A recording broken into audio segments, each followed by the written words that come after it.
So welcome everyone to the last class of this session. Um, Towards the end of the class, I have two handouts. One is a handout about are you interested in continuing? And the other one is to get your feedback. And I will read every word that you take the time to write. And I will also forward these to the program that I'm in. So, so our last session is going to be on loving kindness, what the world needs now, kind of thing. I used to live with a wonderful dog. His name was Arlo. Arlo was his name.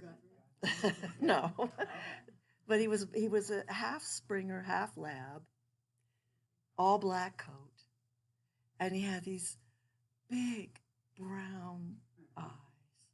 And when he looked at me, I mean, what do you want, filet mignon? Just like ass, And he is a being that knows about unconditional love. When I would come home, it didn't matter when I could come home from the drugstore. I could come home from work, okay? He would be at the door, and his tail would go around like a helicopter, and then his butt would wiggle, and he would be so happy to see me. Hi, welcome. He would be so happy. Come and get your handouts and check off the attendance if you would, please. So he was such a lover. And I would like to use Arlo to talk about loving kindness. I'll wait till everybody signs in. Get your handouts. There's 2 per person. Okay, thank you.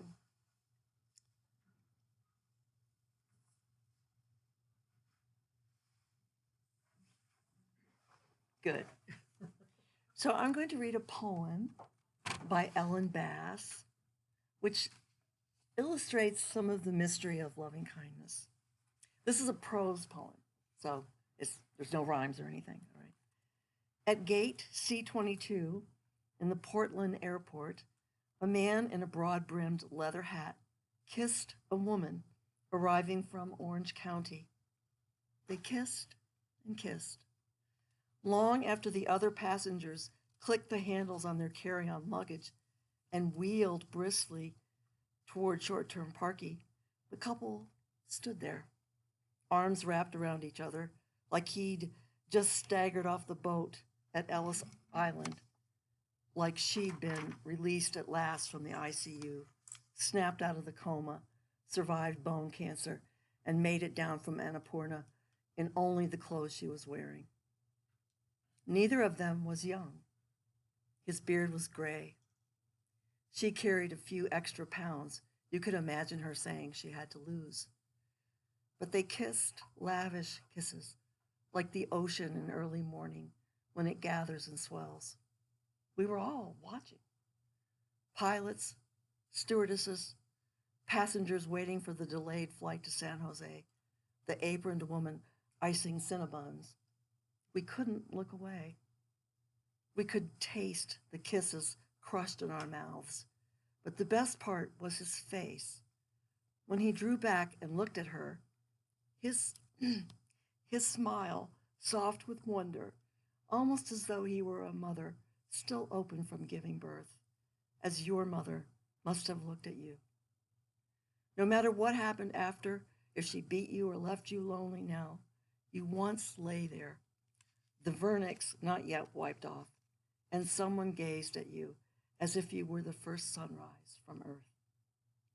The whole wing of the airport hushed, all of us trying to slip into that woman's middle-aged body, her plaid Bermuda shorts, sleeveless blouse, glasses, little gold hoop earrings, tilting our heads up. It's amazing to hear a story, a poem like that, because stories are really carriers of something bigger, something that we know in our hearts, and what it's like to feel the longing that this poem expresses. Just notice how you feel, how it changes you, just to listen to this. So why loving kindness or metta, M-E-T-T-A, metta? Because it is who we are. It is our true nature, which is consciousness and love. We are all interconnected. Archbishop Tutu said, in Africa, when you ask someone, how are you? The reply you get is always in the plural, even if you're speaking to just one person. A man would say, we are well, or we are not well. He himself may be quite well, but if his grandmother is not well, he is not well either. The solitary, isolated human being is really a fiction. Metta is in the Pali or Sanskrit language, an ancient language, and it's a loving kindness. And loving kindness is wrote all as one word, no space in between. It means loving kindness and benevolence. It is a powerful practice, and it is a practice. I practice it every day. I try. It's a practice of directing well wishes to other people as well as to ourselves. This practice can help us feel less isolated and more connected to people around us. Just as breath is an anchor for meditation, loving kindness can be an anchor for our attention. In our culture, people often find it difficult to direct loving kindness towards themselves. They say they feel unworthy. They worry that it might be egotistical. They say they were taught to think of others first. Or it could be that they just feel it's too difficult to deal with this happy feeling when others are suffering.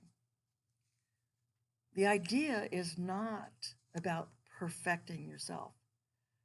As you know, you may have already tried that and found out it's kind of a dicey affair at best, okay? So the game is to perfect your love.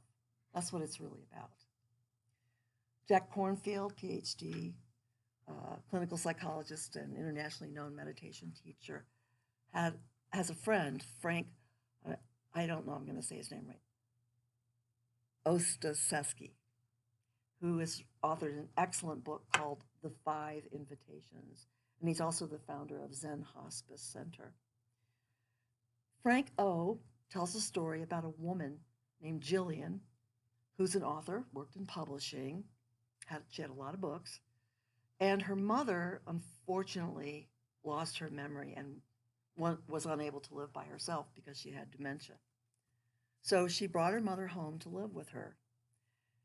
And some days or weeks after her mother had been there, Jillian went to work and then came back, walked into the living room, only to find her beloved books, her library, all the things she really, really cared about, or including her sacred Buddhist texts, were scattered across the floor.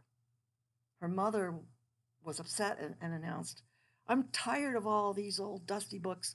I'm going to give them to my dentist." Well, Jillian was sort of momentarily trapped by anger. She scolded her mother's attendant. "How could you let this happen?" And the attendant, who was not caught up in the drama, replied, "Ma'am, today I packed the books up, and tomorrow I will unpack them. If this gives a sense of control to a woman who has lost so much, well then, it's okay with me. It doesn't matter so much. I just love being with her." So you can feel the movement from how it's supposed to be, like the image of your perfect library or your perfect home or the perfect person that you should be, to the movement of the heart, to perfect love, to just saying yes to what's there. Now, this does not mean to say that love always says yes. Love can also say no out of a very deep love. So I don't mean you turn and roll over and anything goes. Some of the most powerful statements of love is the kind of love that says no. No to injustice, no to self-harm, no to harm of another. People misunderstand the power of love. I've heard of mothers lifting a car off their child. I think of Martin Luther King, what he said after his church was bombed. He said, "We will match your capacity to inflict suffering with our capacity to endure suffering. We will meet your physical force with soul force, with love. We will not hate you, but we cannot, in all good conscience, obey your unjust laws. And we will soon wear you down with our capacity to suffer and with our love. And winning our freedom, we will so appeal to your heart and conscience that we will win your freedom as well."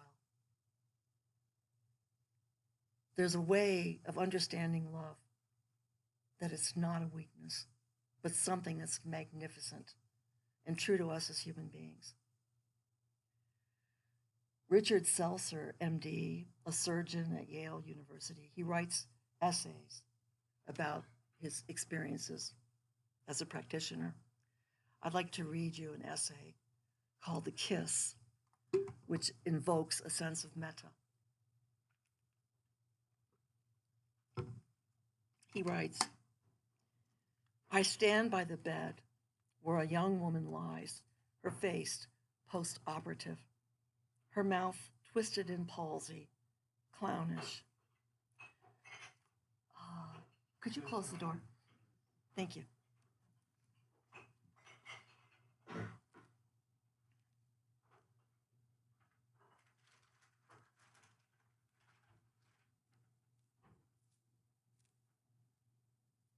Thank you for doing that.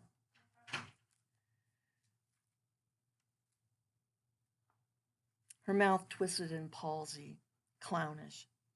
A tiny twig of the facial nerve, the one to the muscles of her mouth, has been severed. She will be thus from now on.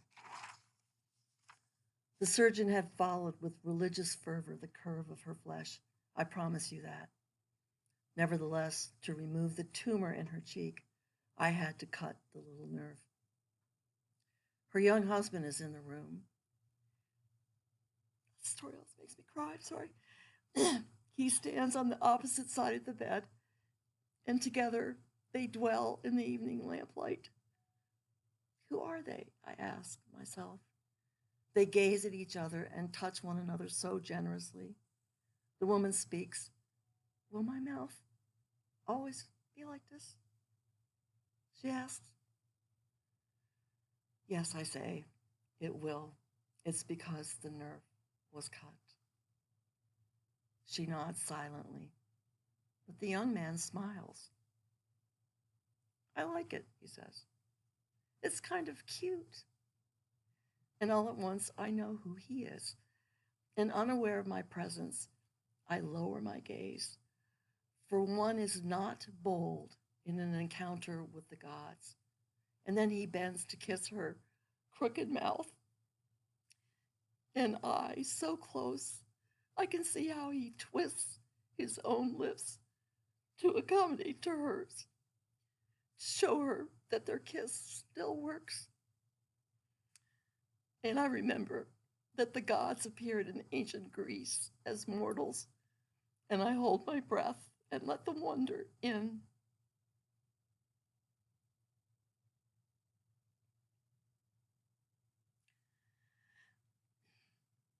There is something about the loving heart that can take the measures of tears and sorrows. I'm sorry. It's such a moving story to me.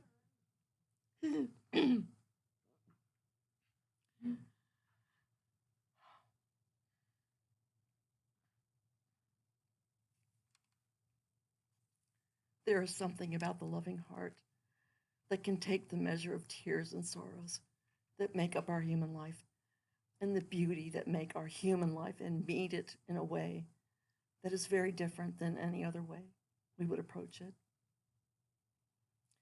Sharon Salzberg, PhD, also a psychologist and meditation teacher. She's a central figure in loving kindness and meditation. She says, metta is the ability to embrace all parts of ourselves, plus all parts of the world.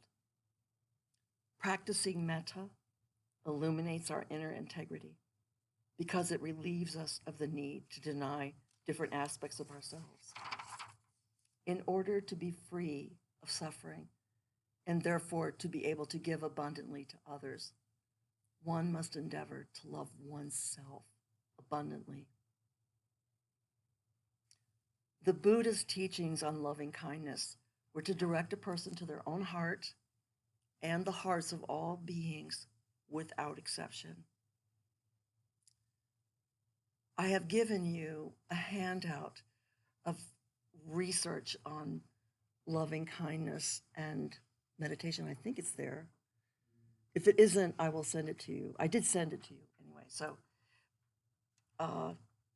in fact, when we take a break, I'm going to ask if she can print it out because it was another one that I wanted you to have. There's a long list of 18 subjects, 18 studies on metta, and I will make sure you get that list. It was supposed to be out here, but I see that it isn't. This is from a PhD person, Emma Seppala, who's the science director of Stanford University's Center for Compassion and Altruism Research. She's written a book called The Happiness Track. So it increases your positive emotions and decreases your negative emotions. Just the study was carried out over seven weeks. And positive emotions that increased were love, joy, contentment, gratitude, hope, amusement, and awe. It increases your vagal tone, that the baseline vagal tone is a physiological marker of well-being, and so it increased the vagal tone. It's very helpful with health. It decreases migraine, chronic pain, PTSD, and even schizophrenia spectrum disorders. It's extremely powerful. It slows aging. It helps you with social connection. It increases compassion and empathy. It curbs self-criticism, and it has a long-term impact. In a study by Cohn et al., they found that 35% of people who did a loving kindness course continued to meditate and experienced more positive emotions even 15 months after this one-time intervention. So the ultimate reason why metta is so important is because it's who we are. It's who we are in the deepest way. It's consciousness and love, and without love, there will be no awakening. When we find that we can be more open and kind to ourselves, we are going to be more open and kind to others. Jack Kornfield says, when we learn to love, when we grow in love, and since it is who we really are, we are returning home to our true nature. This may sound easy, but actually it's not. I think as you encounter your own discipline in setting up a daily practice, metta, there can be blocks to loving kindness and challenges. Sometimes it just feels too difficult. A lot of people have that experience. Sometimes it can feel mechanical, saying the phrases that go with metta.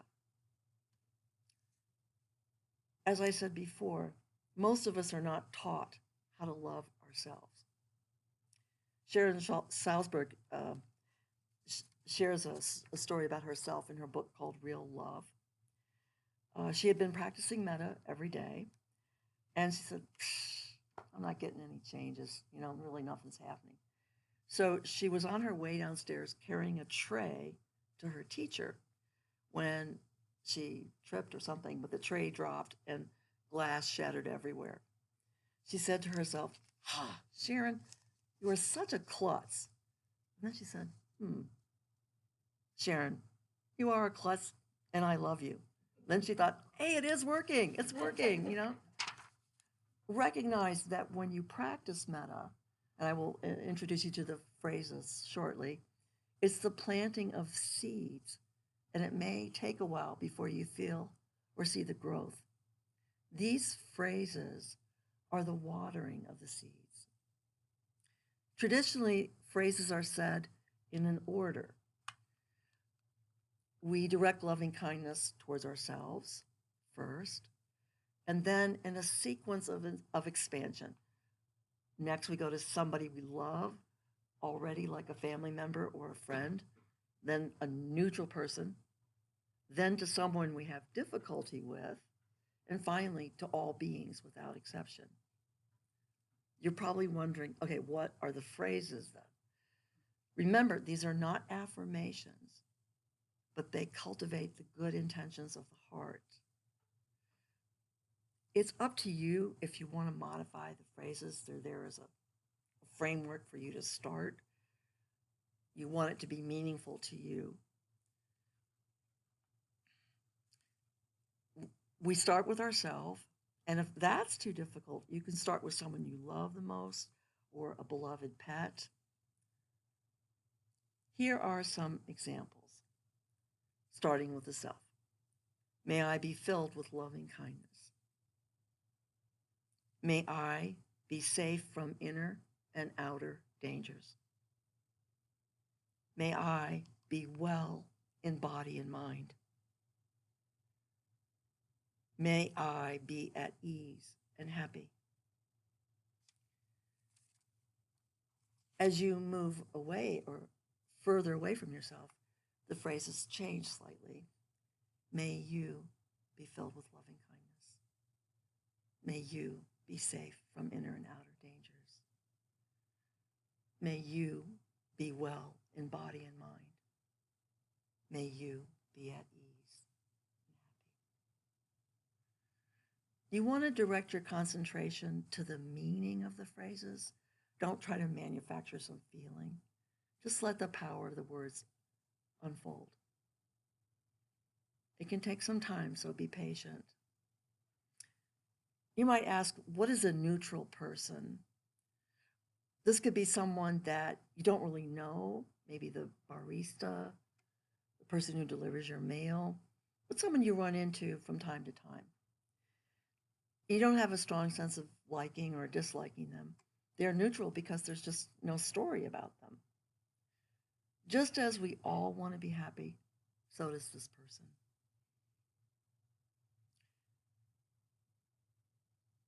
We then will choose a difficult person. And the caution I have for you is don't pick the most difficult person in your entire life, okay? You know, pick something with some valence to it, so it should have some, power. I'm thinking about a man, I'll share one of my own experiences. He was so difficult for me to get along with. And we would just be at loggerheads. And I wanted to be able to communicate with him about feelings and experiences, but he could never do that. And suddenly, it took me a while. I realized, you know what? I think he's on the spectrum. And no wonder he can't respond to questions about feelings. So when I let go of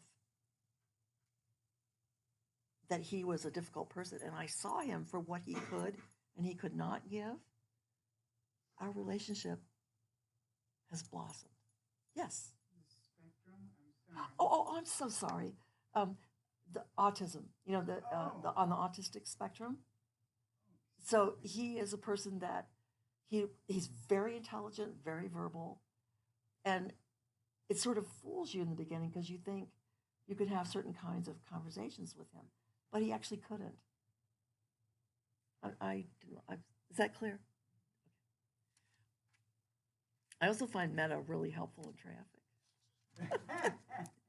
Right. The cosmic sadist has done a road called Packard in Ann Arbor.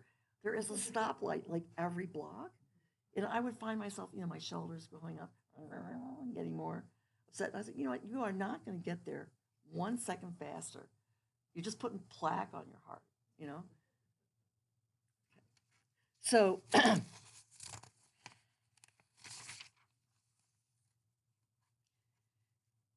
when you pick this person who's a bit challenging for you, uh, maybe irritates you, not somebody who's hurt you a lot in your life, you might have a feeling of unease and dislike. But remember, this person too just wants to be happy. You might find some feelings arise of anger or sadness or not. If possible, just see if you can let that go and return to reciting the phrases. If you continue to struggle, have compassion for yourself. Don't judge yourself. The next time, just pick an easier person. Okay. Lastly, we expand our awareness to all beings, everywhere, without exception. So the phrases would be, may all beings be filled with loving kindness. May all beings be safe from inner and outer dangers. May all beings be well in body and mind.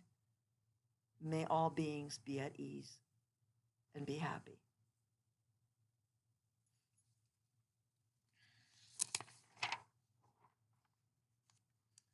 Sometimes when you're repeating the phrases, it can feel dry and numb. When this happens, just relax, open up to more space. Don't try to fix it or change it, but just love the way that it is. Oscar Wilde said, "It is not the perfect, but the imperfect that are in need of love." Mother Teresa said, "If we have no peace, it is because we have forgotten that we belong to one another." Metta helps us to remember that we're all connected.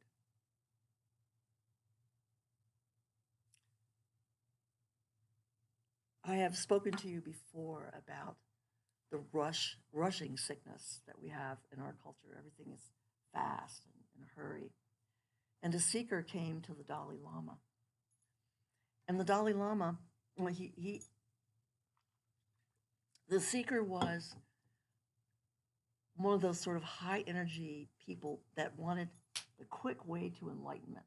Like, we asked the Dalai Lama, like, okay, is it chanting? Is it meditation? Is it like doing good works? What's the quickest way for me to get there? And the Dalai Lama just looked at him and said, "Be kind."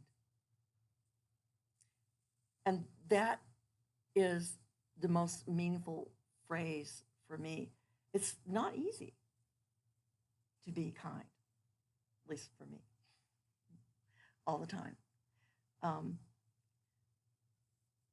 The Dalai Lama answered further. He said, "This is my simple religion. There is no need for temples, no need for complicated philosophy. Our own brain, our own heart is our temple. The philosophy is kindness." So we're going to do a metta meditation. Okay? So if you could adjust your posture. Put your feet flat on the floor and let your hands rest palms up or palms down on your thighs. Let yourself arrive. Just get here. Arrive.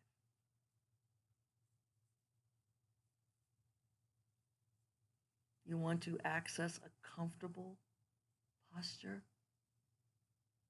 a dignified posture. Close your eyes or keep a low, steady gaze. Encourage a quality of presence.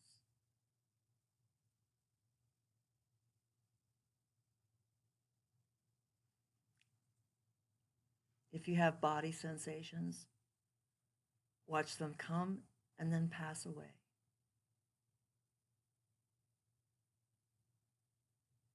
Sounds will arise and pass away.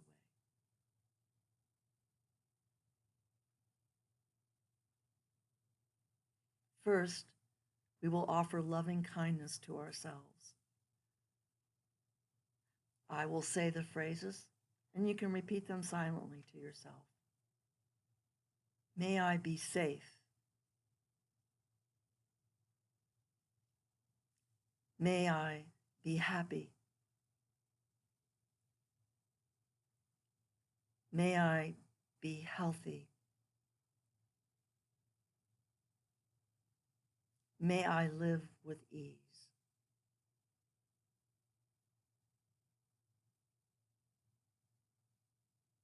As you repeat phrases to yourself silently, create a pleasing rhythm of silence and listening, alternating with the repeated words.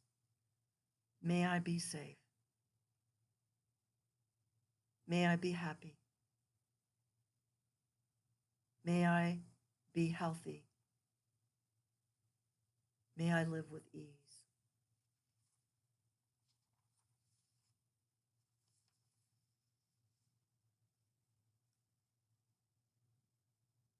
If your mind wanders, that's not a problem.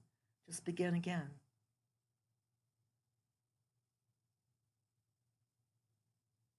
Remember that the anchor here are the metta phrases and the intention of the heart.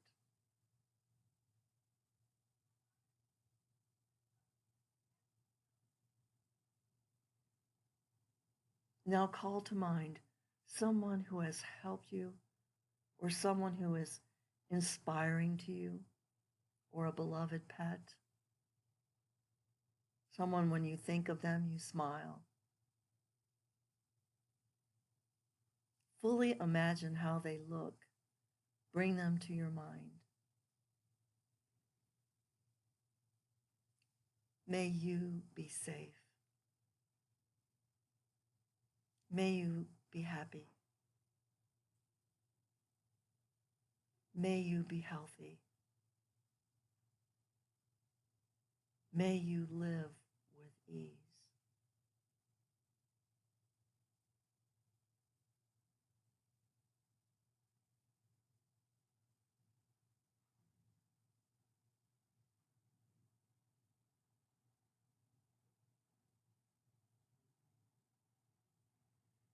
Call to mind someone who is hurting.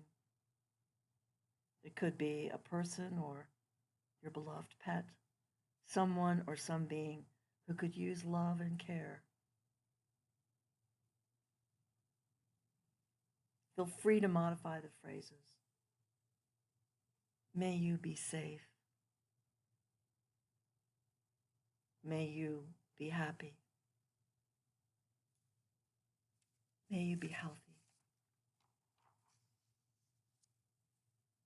May you live with ease.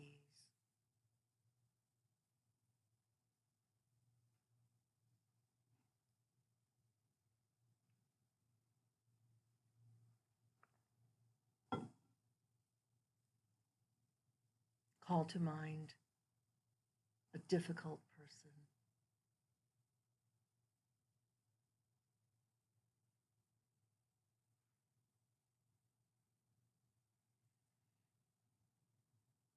If that is too difficult for you, just go back to yourself. You are worthy of love and care. So for the difficult person, may you be safe. May you be happy. May you be healthy. May you live with ease.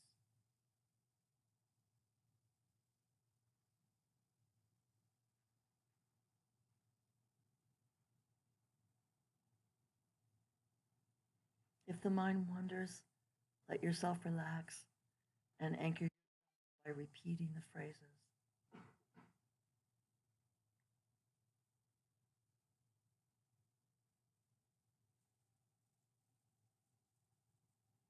Now, let's bring metta to all beings on earth without exception.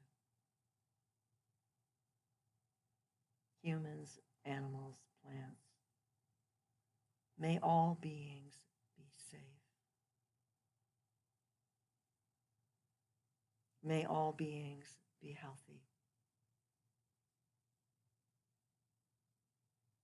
May all beings be happy. May all beings live with ease.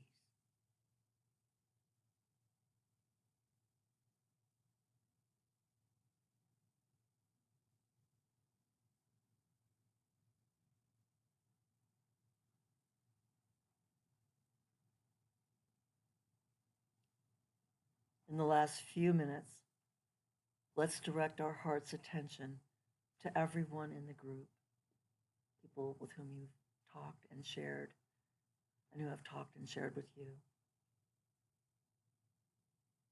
May we all be safe. May we all be healthy. May we all be happy.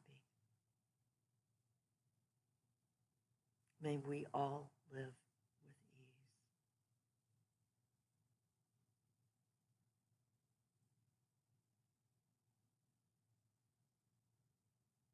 May it be so.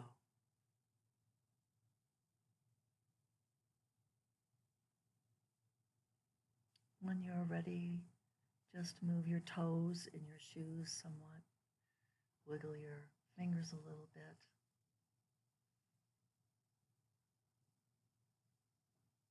Take a nice, deeper inhalation and exhalation. And when you're ready, flutter your eyes open.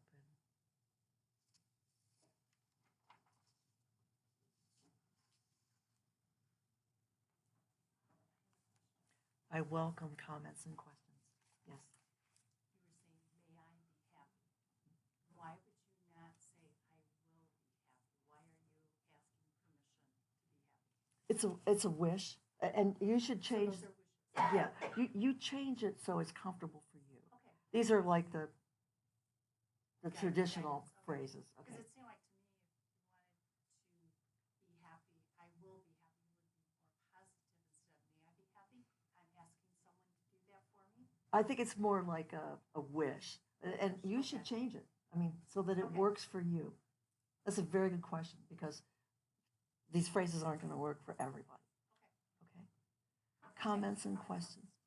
Did you say there was something like 12 or?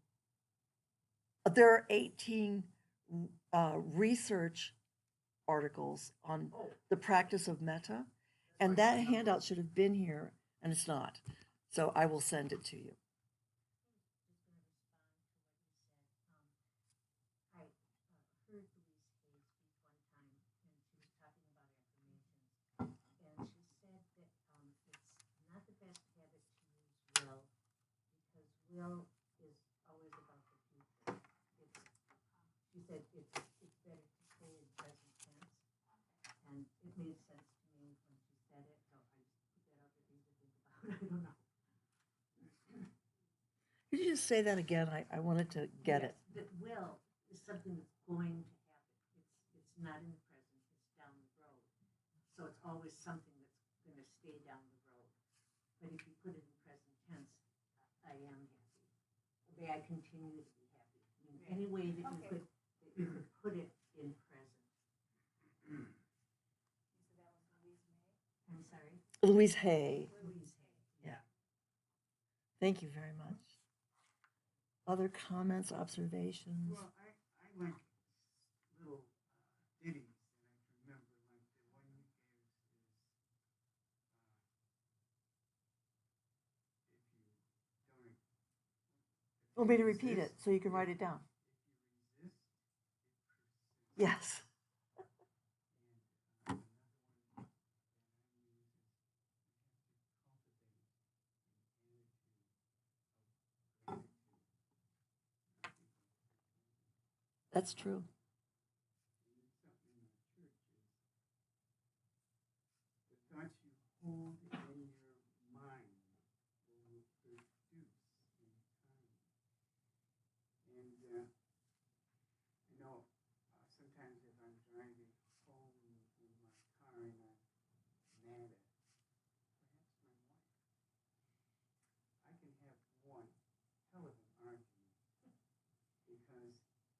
one negative thought leads to another, Hmm. which leads to another, and it's really up to you to stop that. Yes.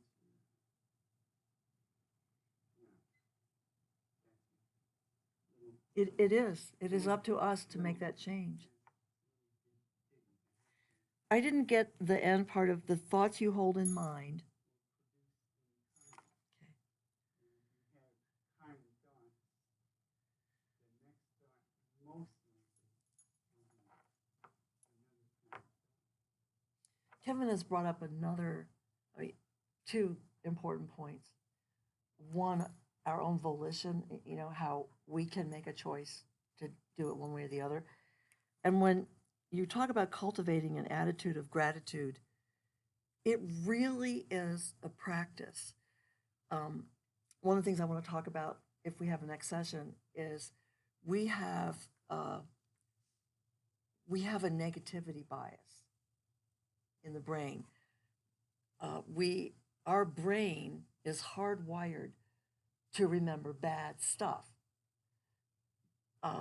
When we were brachiating through the trees or we were on the savannah and there was this orange blob behind the bush, we couldn't just sort of scratch our chins and go, is that a pumpkin or a lion? No, we had to know right away.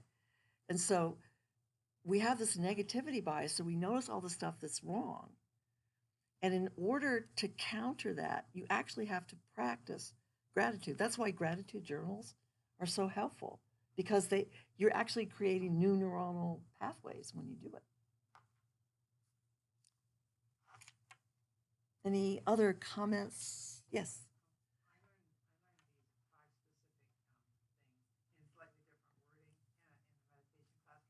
But when I was learning them, I learned "May I be" indicated that there's something greater than me, and that kind of resonated with me, because it's not up to only me, what happens with other people.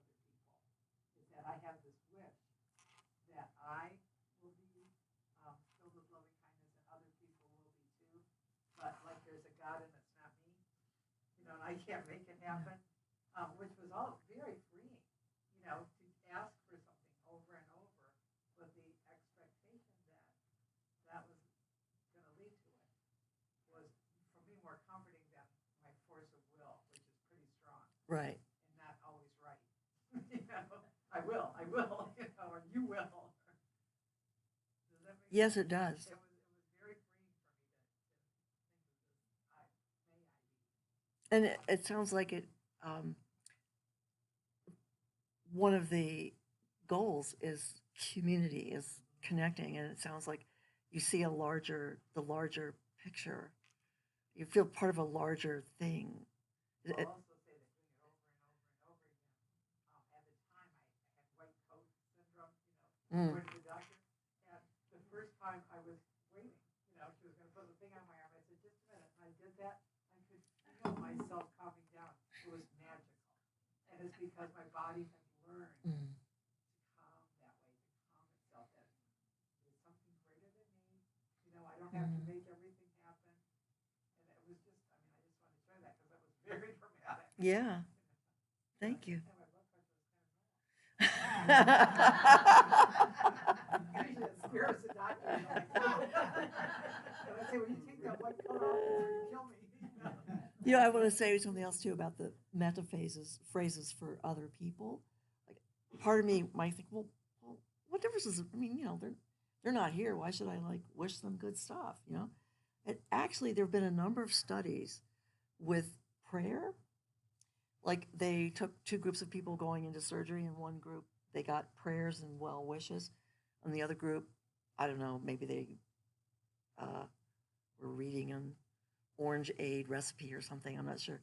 But the group that got well wishes directed towards them, they actually healed faster. So it's not, whenever I see an accident, I always send prayers when I'm driving.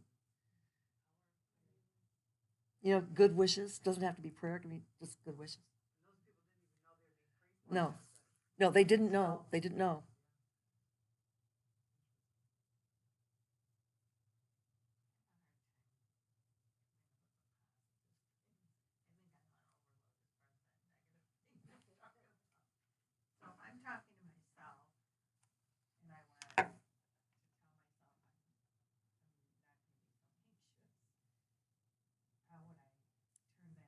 May I be calm. I use my breath. There's a couple things I do. So let's say, okay, I'm teaching. Teaching is a big responsibility, and I care about it passionately. So,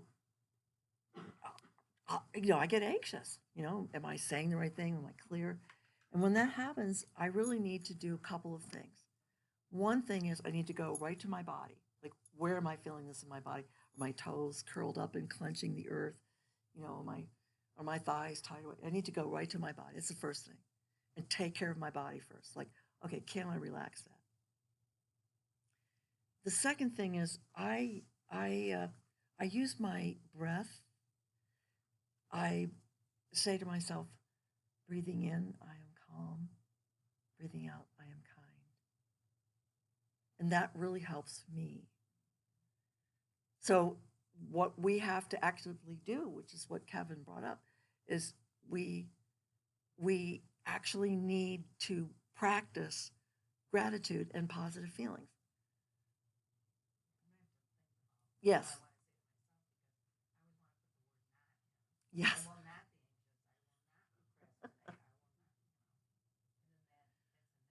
Yeah. You figured it out. Yeah. So may I be calm. May I be calm. And you know what? When you're anxious, you want to look at it and go, okay, yes, that's here. I know that's here. Okay. Yeah.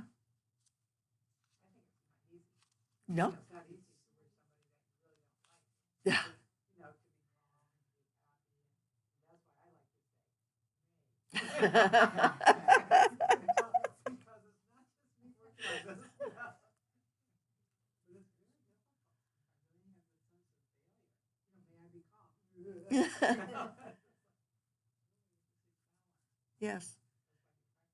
You're right. And you have to allow it first. You have to know, okay, what is the territory that I'm dealing with right now? Oh, it's anxiety. Oh, okay. Yeah, that's there. And now I'm going to practice being calm.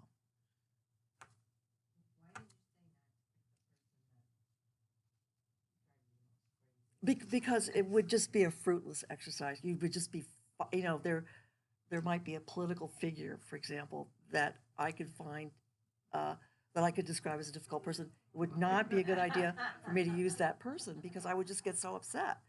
I'm trying to acquire a skill here. So don't do what I did when I was trying to learn how to bake. Did I start with a cake? No. I started with a torte that needed 12 eggs. Okay. And so we have to treat ourselves kindly. Yeah. Yeah. Yes.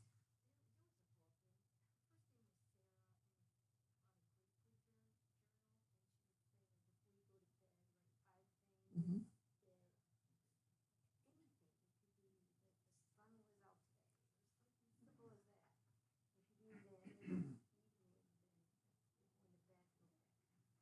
I love that piece of advice.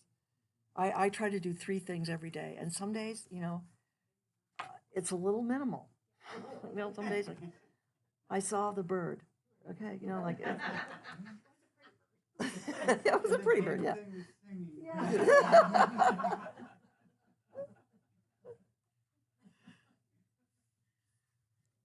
So, it's been wonderful to be with all of you. I thank you so much. Thank you. So I have these forms to fill out, for you to fill out. Some good ideas to think about and to implement into your daily lives that you've given us. Thank you. Yeah. Thank you. And you have my email. You may be wondering why I'm not teaching the next 2 months. Tomorrow I'm having major surgery. And thank you. What? Thank you. Thank you. And I won't be able to drive for 8 weeks. So it's my 25th surgery. And it's going to take all my patience because whenever I have these surgeries, I go back to ground zero, learning to walk again, hopefully. So I will be back in May. But I wanted to let you know that's why I wasn't teaching next.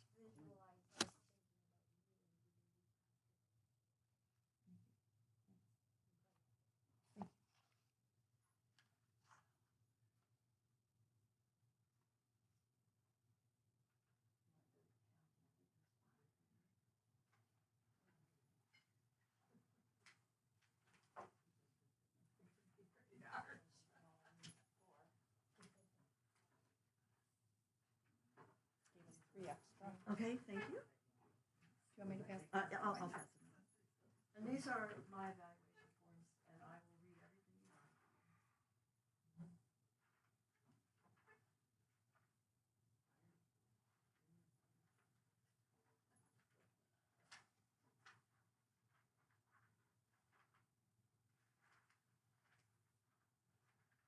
So it's on the half sheet. It talks about mindfulness meditation, and introduction.